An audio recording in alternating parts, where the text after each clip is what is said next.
Fledgling Witch, a prequel to the Landers Saga, a novella by Karen Nilsson.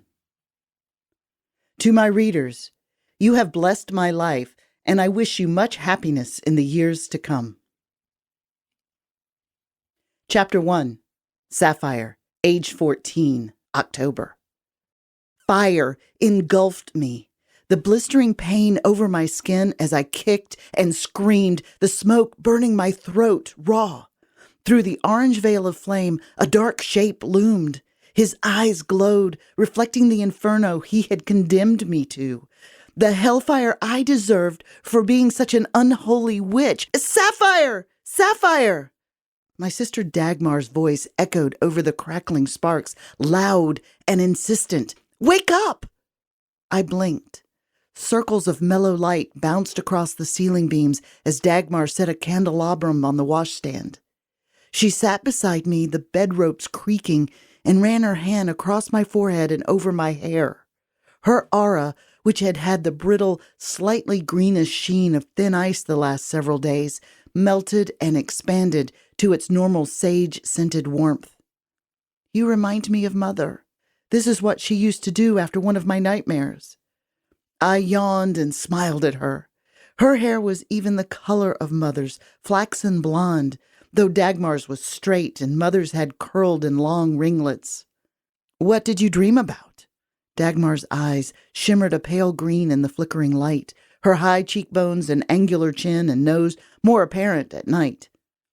I noticed her pointy elbows poke through the patches of her shift, and when I glanced away from her searching gaze, I saw she cast the shadow of a heron across the bedclothes, sharp-edged, long and skinny. I stifled a snort. What are you laughing for? She demanded. I don't believe you sometimes. Our mother's barely dead a week, and you get a fit of the giggles. Safire, I'm sorry, I said with as much dignity as I could muster. You know how I am. I laugh at silly things when I'm nervous. I can't help it. Well, it's not proper, and it's going to get you in real trouble someday. What if you had giggled like that at Mother's funeral? The priest would have thought you were mad, and perhaps worse than mad, bewitched.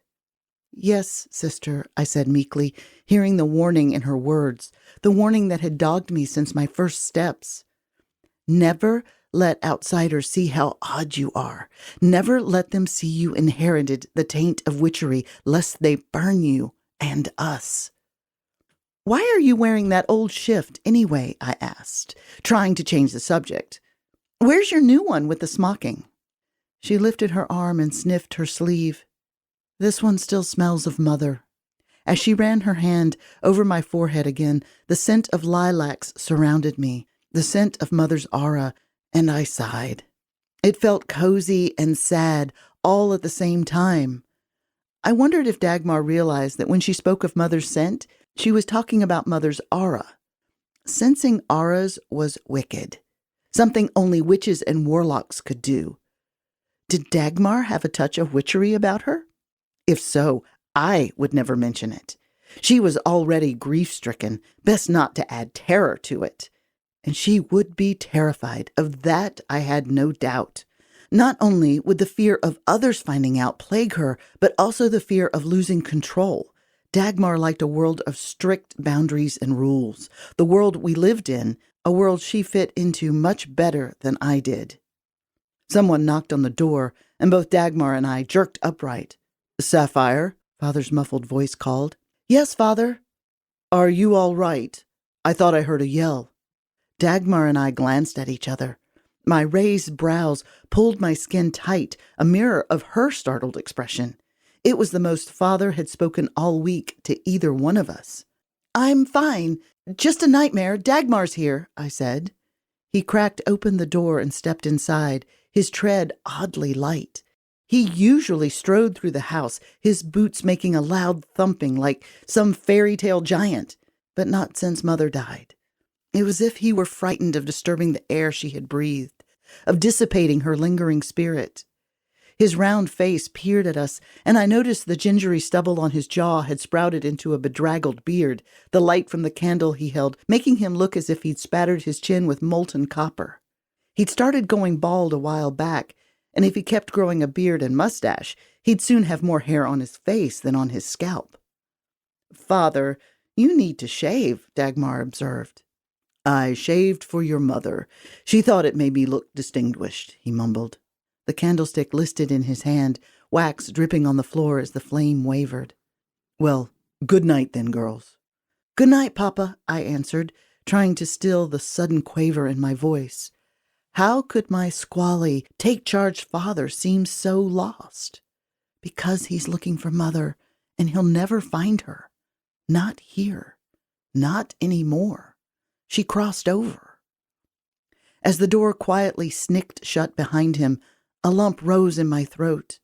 I threw my arms around Dagmar's familiar bony warmth, the hot rain of my tears soaking the shoulder of her shift.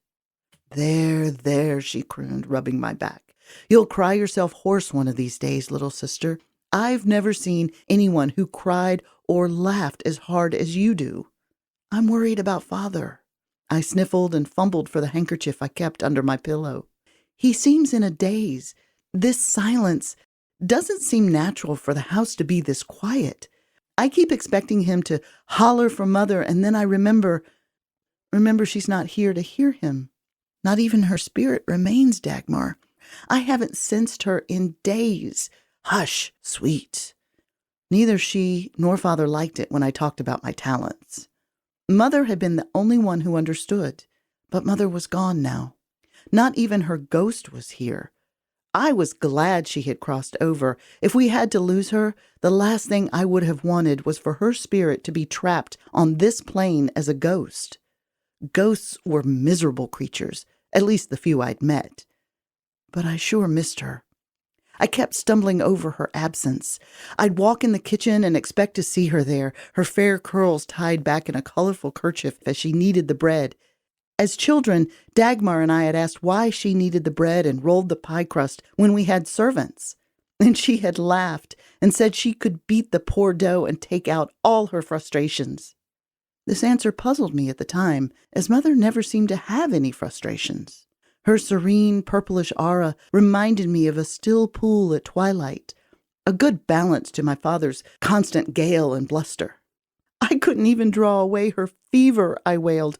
"Not enough to save her anyway." "Hush! Not so loud!" Dagmar's voice was sharp. "Who's going to hear me except you?" I demanded, swiping at my eyes with my palms as I regarded her blearily. "Why can't I talk about it with you? Mother would have listened." "Safire, be quiet. Father might hear you, and you know how upset he gets when you talk about that," she sputtered. "Just stop. He's upset enough as it is."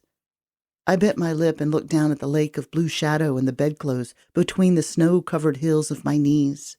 I couldn't help being a witch, no more than she could help being the elder. I would never have thought to shame her for being the elder, but she shamed me all the time for being a witch. Father, too.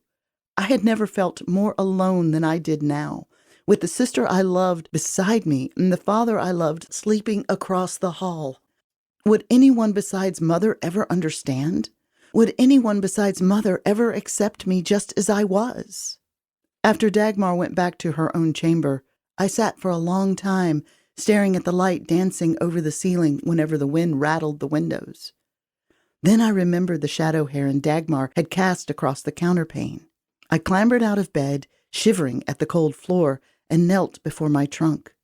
With a glance over my shoulder to make certain the door was closed and no one spied on me, I pulled out the small wooden box of my charcoals, the smooth expanse of my sketchboard, and the roll of my special drawing paper. Mother had secretly bought this contraband for me a month ago, right before she got sick. She had caught me doodling on my slate when I was supposed to be declining nouns in sarns. She had rested her hand on my shoulder and whispered that she thought my sketch of our fat, self-satisfied cat, Pattykin, rolling around and playing with his own tail was far more interesting than sarns anyway. Father would have yelled at me. He thought the only acceptable artistic pursuits for ladies were embroidery, keeping a journal, playing musical instruments, or singing. He had tolerated my drawing when I was too young to know better, but now that he strived to get a council seat, Any unladylike behavior had to be quashed. The nice thing about Father, though, was how unobservant he could be. Also, he might shout and steam, but I knew, and Mother had known, that if I stood firm through the storm, it would soon pass. He never could stay mad long, and he was too soft-hearted to be much of a disciplinarian. Still, it wouldn't be nice to wave my bad behavior in his face, so I sketched at odd times and places so neither he nor Dagmar would find out. Humming to myself, I selected my finest charcoal stick and began with the oval of the lady's face. I had intended her to have a widow's peak, large woe-begone eyes, and yards of dark, straight hair, like one of the heroines I admired so much in Legat's romantic verse. However, as I drew, she acquired a distinct snub nose, and a slip of the charcoal gave her a smattering of freckles, two attributes that clearly took her out of the fantasy realm of my imagination and smack dab in the drab middle of my reality. I heaved a deep breath. Well, if she had to look like me as I really was, not as I wanted to be, I should probably give her unmanageable frizzy hair as well. I hesitated to claim that I had inherited Mother's curls. For one thing, my hair was a wicked red, and for another, the ringlets that had looked so sleek on Mother's head looked like a brush pile on mine. A brush pile on fire. Dagmar had sniffed. It would help if I didn't walk in the woods through bramble patches. Sometimes she talked like I was still a toddler instead of almost as grown up as she was. With this dubious inspiration, I sketched the lady's hair to resemble flames. The resultant Medusa effect made me giggle. Her body was supposed to be slender and tall, willowy like Dagmar. Instead, she ended up being short and a tad plump. I decided she was still struggling to lose her baby fat. This really was uncomfortably close to reality, forcing her bird shadow to be more of a dove shape than a heron shape. Finally, long after the clock downstairs had struck midnight, I set aside the charcoal box and propped the sketchboard up against the bed so I could examine my latest creation from a critical distance. The proportions were off, I decided. I had made the arms too long in relation to the rest of the body, and the perspective seemed skewed, foreshortened to squeeze the bird shadow onto the paper with the lady. I should have made the shorter sides of the paper vertical instead of horizontal to give me more space to include the shadow. I wish sometimes Father wasn't so opposed to drawing. It would have been nice to have a real instructor instead of muddling through on my own, especially now I wasted expensive paper on these juvenile efforts. I frowned at the picture, so dissatisfied with it suddenly that I longed to burn it. At the vision of flames consuming the paper, the image of the lady on fire, I began to shudder, remembering my nightmare. I quickly stowed the sketchboard and charcoals back in the trunk and slammed the lid over them before I snuffed the candles and dove under the covers. I would draw the same scene again tomorrow on the reverse side of the paper and make it better, and I would never consider burning one of my sketches again, ever.